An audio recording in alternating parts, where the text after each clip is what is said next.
Hésiode.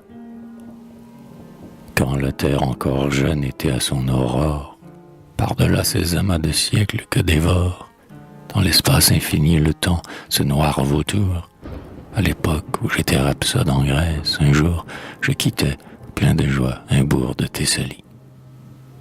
Là, jeune homme frivole en proie à ma folie, ayant cherché l'abri verdoyant d'un laurier, j'avais célébré si près l'amour meurtrier que Zeus devant son trône un jour vit apparaître, triomphant.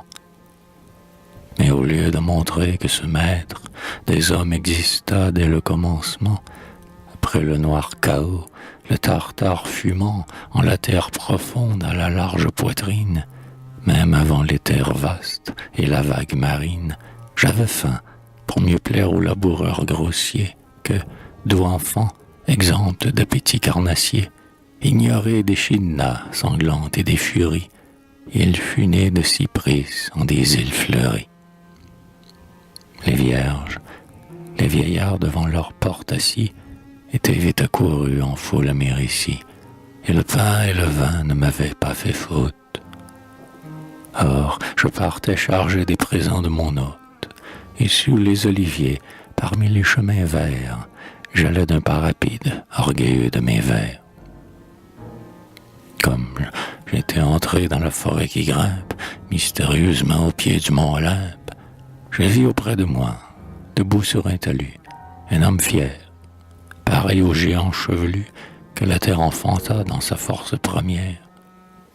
Son visage était pâle et baigné de lumière.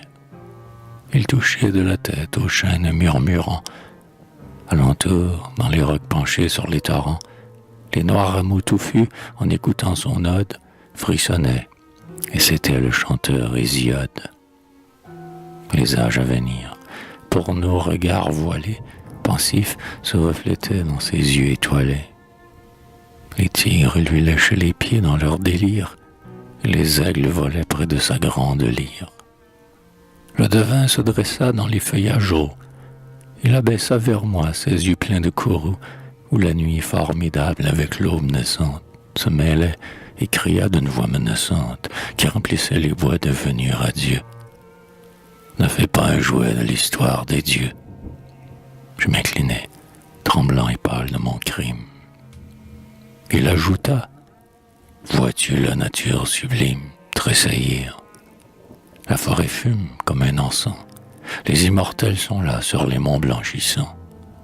Tais-toi, laisse l'azur célébrer leur louange, passant que ces vainqueurs ont pétri dans la fange et qui, faibles et tremblants, sans te souvenir d'eux, va devant toi, soumis à des besoins hideux, sorti de la douleur, né pour les funérailles et tout chargé du poids affreux de tes entrailles.